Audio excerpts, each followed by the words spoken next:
नमस्कार, थिंक 360 में आपका स्वागत है। मैं हूं लोकेंद्र किलानौत। आज बहुत सारे मुद्दों पर चर्चा करेंगे, लेकिन सबसे पहले राजस्थान के बाड़मेर से एक ऐसा मामला सामने आया है जहां मानवता शर्मसार हुई है। एक दलित के साथ में पहले रेप किया गया और फिर उसे जला दिया गया।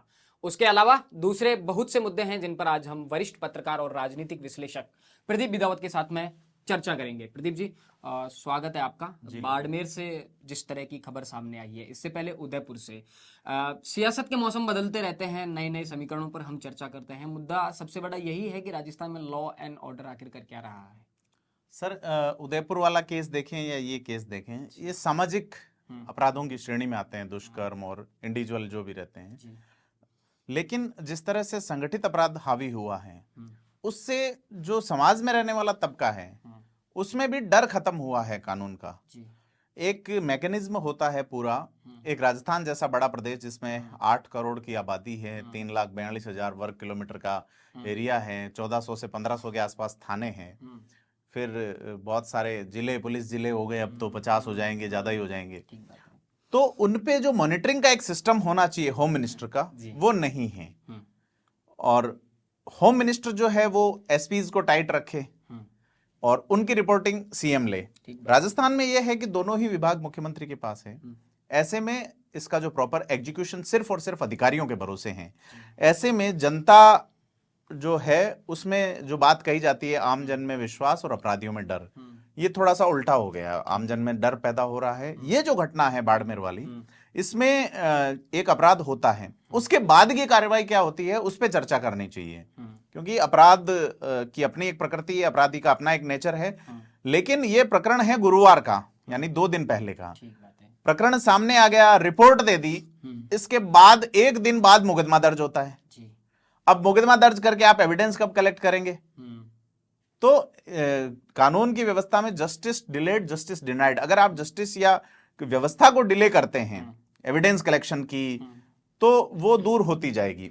इस मामले में महिला दलित हैं और आरोपी जो है वो अल्पसंख्यक समुदाय से हैं, जो कि कांग्रेस का कोर वोट बैंक है, दोनों ही।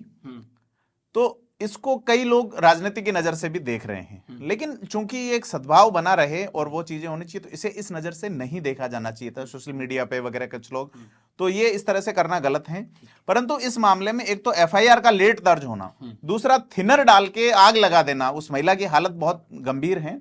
तीसरी जो इसमें सबसे बड़ी चीज मैं आपको बताता हूं कि थिनर एक ऐसी चीज है जो इजीली अवेलेबल होती है। इवन महिलाओं में नेल पॉलिश रिमूवर के रूप में भी उसका इस्तेमाल होता है। बाड़मेर जिले में रंगाई छपाई की बहुत सारी फैक्ट्रियां हैं, तो जो फर्मा होता है उसके अगर कलर चिपक जाता है तो उसको उतारने के लिए, या जो खड़ी यूज आती है उसे उतारने के लिए थिनर का बहुतायत में इस्तेमाल होता है। तो पहले जब तेजाब का मामला चला था, आप ये देखिए, एक मूवी भी आई थी छपाक, वो जो केसेस होते थे तेजाब फेंकने वाले, उस मामले में जो भारतीय विष अधिनियम 1925 का था, उसमें इसको जोड़ते हुए इसकी बिक्री पे बैन लगाया गया, लेकिन वो कहीं आपको इजीली अवेलेबल हो जाता है। थिनर तो और भी अवेलेबल है। तो कौन से ऐसे पदार्थ हैं जो हिनियस, जो आईपीसी की धारा 326 ए जोड़ी गई है और जिसमें 10 लाख तक का जुर्माना है, ये अपराध उसी प्रकृति का है। इसमें उससे पहले तो रेप हुआ है। हाँ, रेप हुआ है। मैं ये कह रहा हूं कि एक अपराध की प्रकृति आप देखिए, सामाजिक अपराध है। दुष्कर्म जो है वो समाज, मतलब उसमें कोई ऑर्गेनाइज्ड वो अगर चल रहा है तो अलग बात, लेकिन यहाँ ऐसा लगता नहीं है कि ऑर्गेनाइज्ड व्यवस्था थी या मतलब सामूहिक कुछ संचालन है। लेकिन इसमें जो व्यवस्था की मैं बात कर रहा हूं कि ऐसी जो चीजें जो मानव जीवन को संकट में डाल सकते हैं, वो इजीली लोगों के पास अवेलेबल है। महिला का पति मजदूरी करता है, उसने रिपोर्ट दी है, तो और इसी वर्ग के लोग हैं, निचले वर्ग में जो अपराध के प्रति जो इस तरह की आ गई स्थिति और लोगों में जो डर पैदा हो गया। बात वो नहीं है कि अपराध घटित हो गया, अपराध हो जाते हैं, समाज है तो अपराध है, और जब तक समाज रहेगा तब तक अपराध रहेगा। लेकिन रेस्ट लोग जो हैं उनमें एक डर पैदा हो गया, कोई भी सुरक्षित नहीं है। यह व्यवस्था, यह सरकार की जिम्मेदारी है संवैधानिक व्यवस्था में कि लोगों को विश्वास दिलाए कि वे सुरक्षित हैं। ना केवल सामाजिक व्यवस्था की बात है, सामाजिक अपराध की बात है, जबकि राजस्थान में तो बीते दिनों आप देखो इस तरह की गोलीबारी की जो घटनाएं हुई हैं, गैंगस्टर का आपस में टकराव, और एक रिपोर्ट, एक मीडिया रिपोर्ट है, उसकी माने तो जो राजस्थान है वो गैंगस्टर का एक सुरक्षित कब्रगाह बनता जा रहा, शरणगाह, बिल्कुल बिल्कुल आरामगाह बनता जा रहा है। उत्तर प्रदेश में जिस तरह से एक माहौल खड़ा हुआ है आप ये देखिए तो वो लोग छुपने के लिए जगह जी तलाश रहे हैं। जी। यहाँ राजस्थान में उन्हें उन्हें वो जगह आसानी से मिल जाती है, कोई पुलिस की कोई टाइट पेट्रोलिंग नहीं है उन चीजों को लेकर। सिद्धू मूसेवाला तक के जो मर्डर के जो तार थे वो राजस्थान से जोड़कर देखे गए। उसके बाद में लॉरेंस लॉरेंस बिश्नोई गैंग लगातार एक्टिव ये है। बाड़मेर वाला जो केस है, इसके लिए हम कोशिश कर रहे हैं कि इसके तह तक जाएं, जी क्योंकि अपराध हो जाता है, उसके बाद लोगों को भरोसा दिला, लोग एक ट्रॉमा में हैं एक तरीके के, कि किस तरह से हम विश्वास माने। और दूसरा, आप संगठित अपराध वाला कह रहे हैं, तो जैसे लॉरेंस की टीम यहाँ पे फिरौती मांग रही है। ठीक बात है। आप ये देखिए कि जो अलवर से आरोपी को छुड़ा ले गए, यूपी के बहुत सारे गुंडे यहाँ पनाह लेके बैठे हैं, पंजाब के लेके बैठे हैं। तो पुलिस का जो सिस्टम है, आमजन से ही पुलिस को इनपुट मिलता है। पुलिस और आमजन के बीच में एक बड़ा टूटन हो चुका है, और उसकी जिम्मेदार ऊपर की व्यवस्था है। ठीक बात है। तो ये सारा वजह है, और बाड़मेर में इससे राजनीतिक चीजें बहुत प्रभावित होंगी। हमारे साथी विवेक श्रीवास्तव वहां से लगातार इनपुट्स दे रहे हैं, आपने देखा होगा किस तरह से वहां हालात है इसमें। जी खैर, हाँ, अगले मुद्दे की तरफ बढ़ते हैं। संजीवनी एक बार फिर चर्चा में है, और लगातार केस पर केस दर्ज किए जा रहे हैं उस पूरे मामले में। कुछ ऐसे इनपुट हैं कि जो संजीवनी घोटाले से पीड़ित हैं, उन लोगों तक को ठीक जानकारी नहीं है इस पूरे मामले। हाँ, इसमें जैसे बाड़मेर में केसेस दर्ज हुए हैं, बहुत सारे, सैकड़ों की संख्या में केसेस हुए, जोधपुर में दर्ज हुए हैं। तो कुछ अखबारों की रिपोर्टिंग है, जिसमें मजे की बात है कि परिवादी को पता ही नहीं है कि मेरी ओर से वो पीड़ित हैं, लेकिन उसे आप पार्टी बना रहे हैं और उन्हें पता नहीं है। हाँ, कुछ मीडिया रिपोर्ट्स ऐसी है। और यही नहीं, जोधपुर में तो ये हुआ है कि परिवादी की जगह एसएचओ के नंबर लिख दिए गए। तो इसमें ये जो है, जिस तरीके से काम हो रहा है, अगर किसी के साथ भी अपराध हुआ है, और सरकार इतनी अब चेती है, जब चुनाव आया है, पहले चेती तो और अच्छा था, और मैं तो कह रहा हूं अब चेती है तो भी अच्छा है, लेकिन उन लोगों को पैसा दिलाए। जी, आपने पहले भी एक विश्लेषण में कहा था कि इसे राजनीतिक एंगल ना देके उसमें काम इस बात पर करना चाहिए। मैं तो कह रहा हूं आप दीजिए, राजनीतिक एंगल भी दीजिए, कोई बात नहीं, राजनीतिक एंगल दीजिए, हम उसकी मजम्मत नहीं करते हैं। राजनीतिक एंगल दीजिए, जो एंगल देना है दीजिए, लेकिन वो गरीब लोग, उनको पैसा पहुंचाने की एक लीगल व्यवस्था कीजिए, जो अभी तक नहीं कर रही है सरकार। इवन इनके जो खाते फ्रीज हैं संजीवनी के, इनकी जो प्रॉपर्टी है, उसकी जानकारी एसओजी बताए तो सही कि भाई इतने पैसों में यहां इन्वेस्ट है। अब आप इथोपिया का नाम ले रहे हैं, लेकिन आप बताइए कि इथोपिया में कितनी जमीनें हैं। आप ये बताइए कि क्या केस है एक्चुअली ऑन द रिकॉर्ड, क्या है, आपने खातों में कितने रुपए पड़े हैं। 900 करोड़ का घोटाला है, लेकिन इनकी जो चाहे सोसाइटी हो, चाहे इनकी लैंड हो, चाहे इनकी प्रॉपर्टी हो, वो कितनी है, ताकि लोग उम्मीद लगा के बैठें कि सरकार क्या दिलाने वाली है, या सिर्फ ये ऐसा गुब्बारा रहेगा जिसकी हवा चुनाव के दौरान निकल जाएगी या चुनाव के बाद निकल जाएगी। सचिन पायलट कहीं भी सिविल लाइन से बाहर निकलते हैं तो वो अक्सर चर्चा में बन जाता है। राजपूत समाज के बड़े सामाजिक नेता लोकेंद्र सिंह कालवी का जो निवास है, कालवी हाउस, वहाँ एक प्रार्थना सभा रखी गई, और 2 बड़े लोगों का, मैं कहूँगा और भी काफ़ी लोग पहुंचे। लोकसभा अध्यक्ष ओम बिरला और सचिन पायलट वहाँ श्रद्धांजलि देने के लिए पहुंचे। उसके अलावा वीपी सिंह बदनौर, जो पूर्व सांसद रहे हैं, पूर्व गवर्नर रहे हैं वीपी सिंह बदनौर। इसके अलावा भी कई प्रत्याशी, जैसे आप ये देखिए जोटवाड़ा से, विद्याधर नगर से कभी प्रत्याशी रहे, वो लोग भी पहुंचे।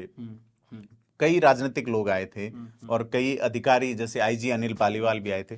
तो लोकेंद्र सिंह कालवी का अपना एक जुड़ाव रहा था लोगों का, मेयो में पढ़ते वक्त, और उनके पिताजी का अपना एक और था, कल्याण सिंह कालवी का, राजपूत समाज में। तो ये जो लोग ऊपर में जब इनकी राजनीति की शुरुआत देखे सभी लोगों की, तो कहीं ना कहीं कनेक्टेड रहे हैं। तो राजनीतिक और सामाजिक नेताओं का अक्सर जुड़ाव रहा है। कालवी परिवार की ओर से कालवी में इवेंट किया गया था, फिर यहाँ जैसा हमने देखा, लोग वहां नहीं पहुंच पाए, परिवार यहाँ आया, यहाँ रहता है। उनके बेटे भवानी कालवी इंटरनेशनल प्लेयर हैं, पोलो के बहुत बड़े खिलाड़ी हैं, उनका एक अपना सर्कल है, उनका एक ऑरा है, जो इन्होंने राजनीतिक और सामाजिक लिगेसी से अलग बनाया है ना। और उस लेवल पे अक्सर जो पोलो जैसा जो बहुत वर्सेटाइल गेम है, उसमें ऐसे साधारण और सरल परिवारों के लोग कम पहुंचते हैं, मतलब बहुत हाई फाई लोग होते हैं। तो वहां उन्होंने एक इंटरनेशनली अपनी एक छवि कायम की है। तो लेकिन अब वो अपने पिता की लेगेसी को आगे बढ़ाने की बात कह चुके हैं, क्योंकि अब उस पगड़ी को वो पहनते हैं जैसे कभी लोकेंद्र सिंह। जी बिल्कुल। तो लोकेंद्र सिंह कालवी ने भी चुनाव लड़ा, कल्याण सिंह कालवी ने भी चुनाव, क्या संभावनाएं लग रही हैं? तो वो ये देखने को है कि हाँ बिल्कुल, मुझे ये लगता है कि उनके जो 2 पुत्र हैं, उनमें से कोई इस पे, चूंकि राजपूतों के पास एक सामाजिक नेतृत्व का वैक्यूम है राजस्थान में, साफ तौर पे, जो करणी सेना के नाम से किया, फिर बहुत सारी करणी सेनाएं बन गई, उनके अपने अपने जो स्टाइल है, कार्यशैली है, वो अलग है। लेकिन लोकेंद्र सिंह कालवी और उनकी टीम जो दे पाई, क्या वो बाकी करणी सेनाएं फुलफिल कर पाएंगी, या यही चुनाव करणी से सेना? पहले एक सबसे बड़ा सवाल कि लोकेंद्र सिंह कालवी अब इस दुनिया में नहीं है। पिछले चुनाव में वो बिल्कुल धरातल पर थे, और जो एक नारा राजस्थान में चला, कमल का फूल हमारी भूल, राजपूत समाज की तरफ से, वो जो नाराजगी एक थी, लोकेंद्र सिंह कालवी ने जिसे शुरू किया, जिसके अगुवा रहे लोकेंद्र सिंह कालवी। नहीं, कई सारे संगठनों ने किया था, अकेले लोकेंद्र सिंह कालवी उसमें शामिल थे, और वो धरातल पर सक्रिय थे, और उनकी बात का असर होता रहा है निश्चित तौर पे इस परिवार का। ऐसी आप ये रिपोर्ट भी है देखिए कि वो जो नारा था उसका एक बहुत बड़ा असर हुआ राजपूत समाज में, कमल का फूल हमारी भूल। हाँ, वो चुनावी रिजल्ट है तो राजपूत समाज उसे भुनाता भी है कि हमने स्थितियां बदली। लेकिन लोकेंद्र सिंह कालवी को आप सिर्फ वहीं तक मत समेटिए। लोकेंद्र सिंह कालवी का परिवार, इनके जो फोरफादर थे, उनसे इनके मतलब कालवी साहब के जो फादर थे कल्याण सिंह जी, वो ऊर्जा मंत्री रहे। भूस्वामी आंदोलन देख लीजिए, राजपूतों का रहा हो, चाहे भवानी निकेतन के लिए आंदोलन रहा हो, चाहे सती प्रकरण रहा हो, चाहे सामाजिक न्याय मंच का आंदोलन रहा हो, उसके बाद आनंदपाल प्रकरण रहा हो, उसके बाद में ये किसी भी तरह का इवेंट रहा हो, उसमें ये फैमिली सक्रिय रही हैं। चूंकि इनके दोनों बेटे, अब प्रताप सिंह नाम है एक का और एक भवानी सिंह, ये दोनों सामाजिक रूप से पिता के मौजूद रहते सक्रिय नहीं थे। अब देखना है कि ये परिवार क्या इस सक्रियता को आगे लेके जाएगा। क्योंकि इन पिछले एक महीने में जैसा हमने ऑब्जर्वेशन किया, उसमें हर जाति वर्ग के, इवन राजाराम मील जो कि जाट समाज के, जाट महासभा के अध्यक्ष है, वो आए उनके वहां पे। सुरेश मिश्रा जो कि ब्राह्मण महासभा से हैं, विजय बैसला। और तो एक उस व्यक्ति को आप सिर्फ एक राजपूती नजरिए से देखते हैं तो वो ठीक नहीं है, क्योंकि कल्याण सिंह कालवी और नाथूराम मिर्धा के अपने एक बहुत अच्छे संबंध रहे थे, समीकरण को भी प्रभावित करते थे वो। जी, मेरे को किसी ने बताया था कि एक बार जब कल्याण सिंह कालवी का निधन हुआ तो एक अच्छा कॉम्बिनेशन राजपूत और जाट समाज का नागौर में बिकॉज ऑफ कल्याण सिंह कालवी था। तो जब उनका निधन हुआ तो पूर्व प्रधानमंत्री चंद्रशेखर वहां आए कालवी में, और भैरव सिंह जी थे। तो भैरव सिंह जी को यह माना जाता रहा है कि भैरव सिंह शेखावत ने कल्याण सिंह कालवी को आगे नहीं बढ़ने दिया। ये फैक्ट है। अगर आप देखें, उन्होंने जिस तरह से जनता दल छोड़ा और बाद में उनके दोस्त, उनके गुरु, राजनीतिक गुरु चंद्रशेखर चाहते थे कि कालवी कांग्रेस में भले चले जाए, लेकिन भारतीय जनता पार्टी में मिर्धा ने ऑफर भी किया था कल्याण। हाँ, एग्जैक्टली, उन्होंने ऑफर, दोनों दोस्त थे। तो चंद्रशेखर ये चाहते थे कि वो बीजेपी में नहीं जाए, कांग्रेस में जाए। इवन जयपुर की एक 97-98 के आसपास जब चंद्रशेखर का यहाँ दौरा हुआ था तो कालवी को, लोकेंद्र सिंह को जिस तरह से बीजेपी में ले जाया गया एक माहौल के तहत, जिसपे हम कभी डिटेल में बताएंगे कि क्या खेल हुआ था, तो उसमें उन्होंने कहा कि मेरा तो एक ही टाबर लोकेंद्र बचा था, इसको भी तुम लोग बीजेपी में ले गए। जबकि देवी सिंह भाटी चंद्रशेखर के शिष्य रहे हैं। इवन राजेंद्र राठौड़ कभी चंद्रशेखर की सदारत में जनता दल से टिकट पाते थे। तो एक ये लोग छोड़ के चले गए। मैं बता रहा हूं कि जो राज्यसभा के वर्तमान उपसभापति हैं हरिवंश जी प्रभात खबर के संपादक हुआ करते थे। उन्होंने एक बड़ा आर्टिकल लिखा कि भीड़ में अकेले चंद्रशेखर, बहुत चर्चित। हाँ, उनके जो जितने चेले रहे, चाहे वो रामविलास पासवान रहे, चाहे लालू यादव रहे, चाहे मुलायम सिंह रहे, चाहे वो अपने सुषमा स्वराज रही, तो वो सब छोड़ के जाते रहे। इवन ये जो वित्त मंत्री रहे यशवंत सिन्हा, उनके दोस्त जसवंत सिंह, उनके शरद पवार, मतलब एक बहुत बड़ा ओरा उनका था, छोड़ के जाते रहे। चंद्रशेखर ने कभी किसी को रोका नहीं।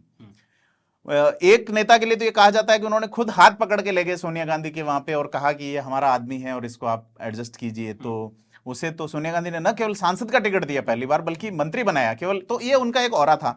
चंद्रशेखर कालवी में मौजूद थे, कल्याण सिंह कालवी की श्रद्धांजलि सभा थी, भैरव सिंह शेखावत मौजूद थे। तो वहां पे एक बुजुर्ग खड़े होते हैं और ये कहते हैं कि मैं कुछ बोलना चाहता हूं। तो वो खड़े हुए और उन्होंने भैरव सिंह जी को साफ साफ लपेट लिया और ये कहा कि अब नागौर के राजपूत के पास स्थिति नहीं है कि वो किसी के घर पे जाके अपनी जूती खोल सकें। ये परिवार अगर डूब गया तो नागौर का राजपूत किसके।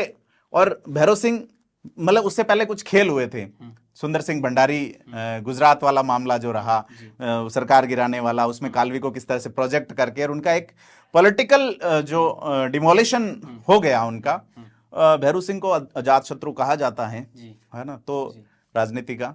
तो कालवी सामाजिक रहे, मतलब वो एक पॉलिटिशियन से पहले एक सामाजिक व्यक्ति थे कल्याण सिंह कालवी। और उनका नारा था, जोगा ने जग पूछे, ना जोगा ने। कल्याण सिंह कालवी के बारे में तो यही कहा जाता है मीडिया की ऐसी जो खबरों में कि एक हिंदुस्तान का एक मात्र ऐसा नेता जिसने राजनेता और सामाजिक नेता दोनों के चरित्र को एक साथ जिया। नहीं, ऐसे और भी नेता रहे हैं अलग अलग जगह। हिंदुस्तान के लिए कहना ठीक नहीं होगा, समीचीन नहीं होगा। सामाजिक नेता बहुत सारे रहे हैं जिन्होंने, आप समाजवादी आंदोलन के कई लोग हैं जिन्होंने अपने समाज को साथ लेके चले। तो निश्चित तौर पे समाज उम्मीद करता है, समाज साथ देता है, तो लेके चलने वाले काफी नेता रहे हैं। लेकिन राजस्थान में पर्टिकुलरली अगर अपन देखें तो कल्याण सिंह गालवी का बड़ा नाम है जी, है ना। तो समाज को साथ लेने वाले चौधरी चरण सिंह रहे हैं, देवीलाल रहे हैं, बड़े नेता खूब रहे हैं, खूब। तो ये तो मैं दावा नहीं करूंगा कि एकमात्र वही रहे, लेकिन वो वैसे रहे जैसा और कोई नहीं रहा। ठीक बात है, वही राजस्थान में।